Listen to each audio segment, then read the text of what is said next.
mean, when you think of the fact that you and Quick have worked with Toni, Raphael, Saadiq, and when people think about musicians and sort of soul music, Raphael seems to be, because Raphael then goes and lends his talents to D'Angelo and Angie Stone. So there is a sense of, wow, you guys are musicians kind of, and funk, and you can go and move from hip hop to soul and R&B.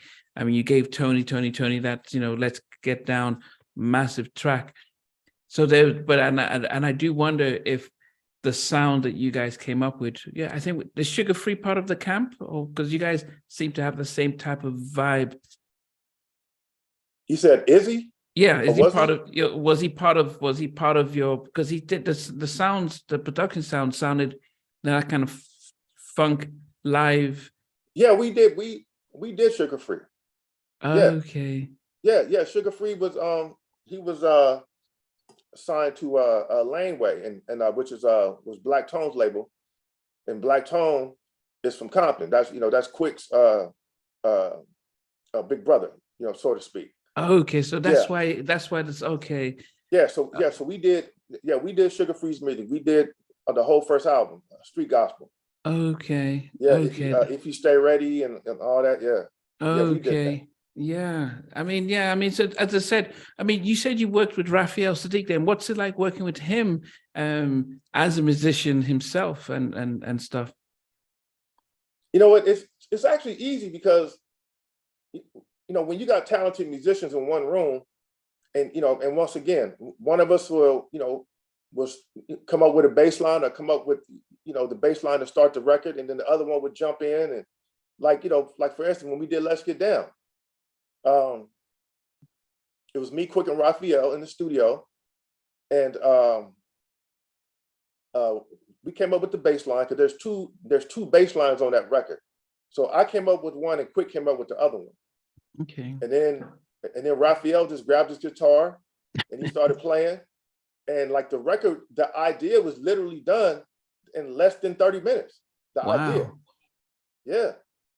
So once the idea was done, Raphael knew that that Quick and I was going to finish it. So Raphael got up and he said, "All right, man." He said, "I'm gone." And we're like, "What?" I said, what do you mean you're gone? He said, "Man, you guys just wrote me a hit record. I'm gonna go buy me a Porsche."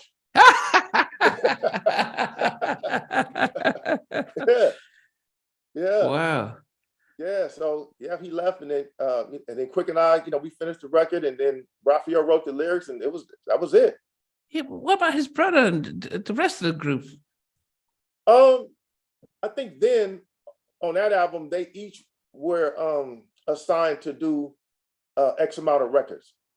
So they were doing records separately. That's why Dwayne got his own records on there, and Raphael got his own records on that album. Yeah. I heard Raphael in an interview saying that there was tensions were high, and so they had to hit. So Dwayne and Chris, and Tim recorded separately, but if they had known what you guys did with him, they would have got more songs, because he did think he was going to get more songs from you guys, but it was just the way they were at the time. They weren't in a good place. Yeah. Wow. So Raphael was actually my friend. He was a personal friend of mine back then. So Okay. I knew Dwayne and Tim, but I was close to Ray. I was close to Raphael. Oh, so, because of being from the North California, or yeah.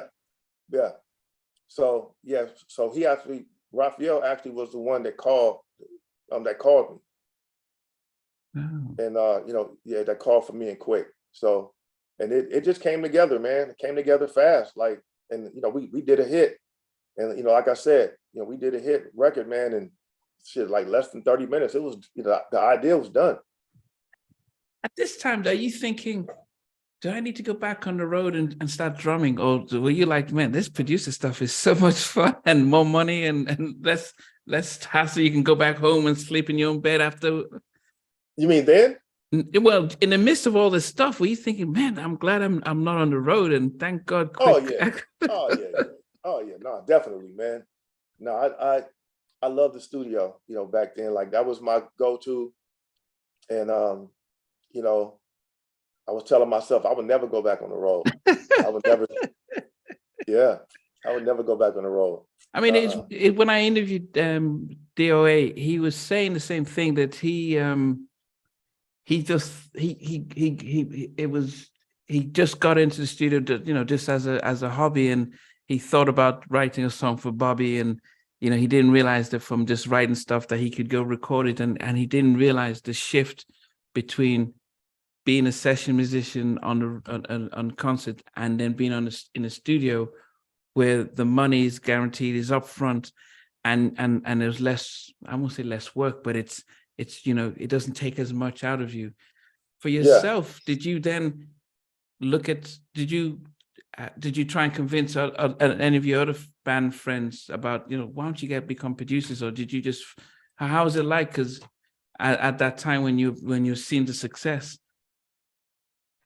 No, I kept in touch with a lot of musicians, and believe it or not, some musicians, like, they loved it.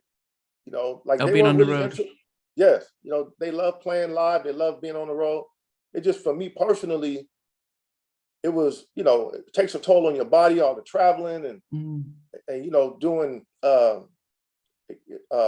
an hour show every night, and it's a lot. Versus just being home in your own element. You go to the studio, create. You get paid way more money. And yeah. And like you said, and you go home and get in your bed, man. Yeah. You did some work with Ginuwine. Yeah, I did a remix on Ginuwine's first, was it first or second album? I did a remix to I'll Do Anything. Okay. Yeah, I did a club version of that record. Okay.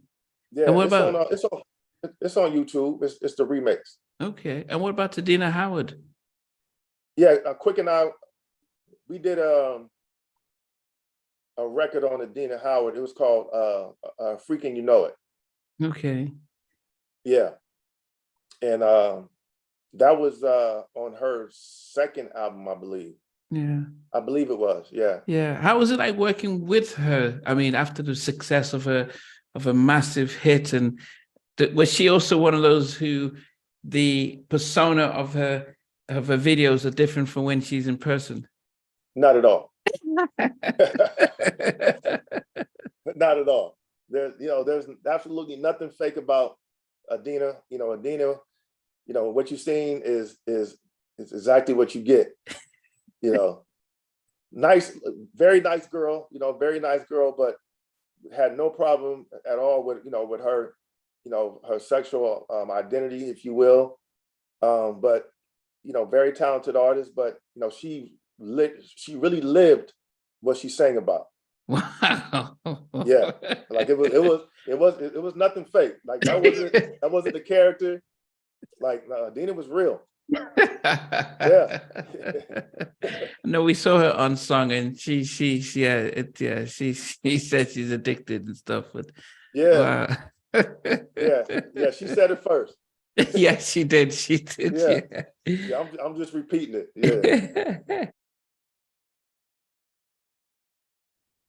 Hey guys, thanks for watching. Thanks for being part of the Halftime Chat community. Please remember to like, share, and subscribe. But most importantly, why don't you consider being a member? That's a way of supporting the channel, but also getting a lot of videos ahead of time, a lot of behind the scenes stuff, and some exclusive content that doesn't get shared. But anyway, thanks for watching, and thanks for being part of Halftime Chat. Sweet.